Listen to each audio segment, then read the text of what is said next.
जय श्री कृष्णा। राधे राधे। आज आप लोग सुनेंगे शिव पार्वती विवाह कथा। माता पार्वती भगवान शिव से विवाह करना चाहती थी। सभी देवता इस रिश्ते से खुश थे और सभी चाहते थे कि पर्वत राज कन्या माता पार्वती और भगवान शिव का विवाह हो। माता पार्वती की ओर से कुछ लोग भगवान शिव के पास पार्वती जी का रिश्ता लेके गए। शिव जी की एक तपस्वी साधु है, वे किसी रिश्ते नाते में नहीं बंधना चाहते थे। रिश्ते की खबर सुनकर वे क्रोधित हो उठे और उन्होंने अपनी तीसरी आंख खोली। उसके प्रकोप से रिश्ता लेके आए लोग भस्म हो गए। भगवान शिव द्वारा रिश्ता ठुकराने की खबर सुनकर माता पार्वती को बहुत दुख हुआ, परंतु वे तो ठान चुकी थी कि वे शादी करेंगी तो बस महादेव से ही।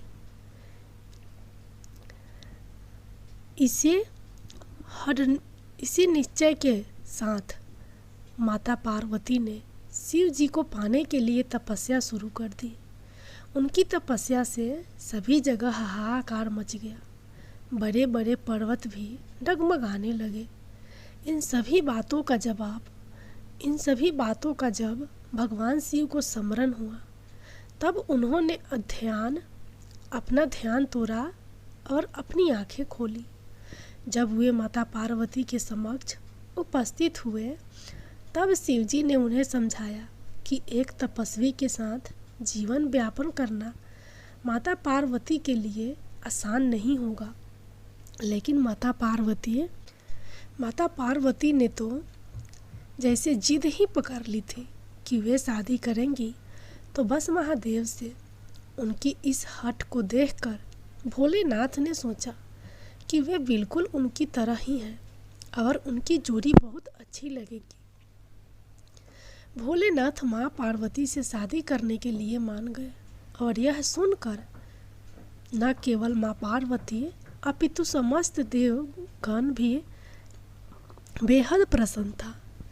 माँ पार्वती के घर में इस शादी को लेके जोरों शोरों से शादी की तैयारियां शुरू हो गई थी। अब समस्या यह थी कि भगवान शिव एक तपस्वी थे और उनके परिवार में कोई नहीं था। उन्हें शादी की रस्मों का कोई अंदाज़ा नहीं था। मान्यता यह थी कि वधू का हाथ मांगने शादी के दिन वर को अपने परिवार के साथ ही आना पड़ता है। लेकिन भगवान शिव के परिवार में तो कोई नहीं था। ऐसे में महादेव ने डाकिनिया भूत प्रेत और चुड़ैलों को अपनी बारात में शामिल होने को कहा। भगवान शिव तो इस बात से भी अनजान थे कि शादी के लिए तैयार कैसे होते हैं। डाकनियों ने भगवान शिव के शरीर पे भस्म लगा दिया और हड्डियों की माला पहना दी, जो कि उनके घरों की परंपरा होती होगी। अब भगवान शिव की बारात, जिसमें भूत प्रेत थे, नाचते गाते माँ पार्वती के द्वार पहुंची। सभी लोग, जिसमें माँ पार्वती के घर वाले और देवतागण थे, हैरान रह गए। भूतों को देखकर घर की महिलाएं डर कर वहाँ से भाग गई। महादेव को इस रूप में देखकर उनकी सास यानी माँ पार्वती की माँ ने उन्हें अपनी बेटी का हाथ देने से इनकार कर दिया। माता पार्वती और शिव जी के विवाह की परिस्थितियों को बिगड़ता देख पार्वती जी ने महादेव से अनुरोध किया कि वे उनके रीति रिवाजों के मुताबिक शादी करें। भोलेनाथ ने माँ पार्वती की इस प्रार्थना का मान रखा। पार्वती जी ने सभी देवताओं को उन्हें तैयार करने का निवेदन किया। इसके बाद भोलेनाथ को दैवीय जल से स्नान कराया गया और उन्हें खूब सूती से फूलों की मालाओं से तैयार किया गया। जब भोलेनाथ पूरी तरह से तैयार होकर सभी के समक्ष आए, तब सभी उनकी सुंदरता के गुणगान करते न थक रहे थे। जब उन्हें माता पार्वती की माँ ने देखा तो उन्हें अपनी बेटी की शादी शिव जी से कराने में कोई आपत्ति नहीं हुई।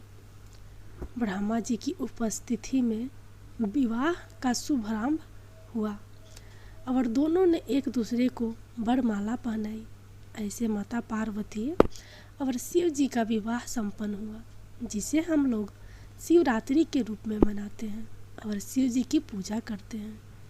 जय भोलेनाथ, जय माता पार्वती।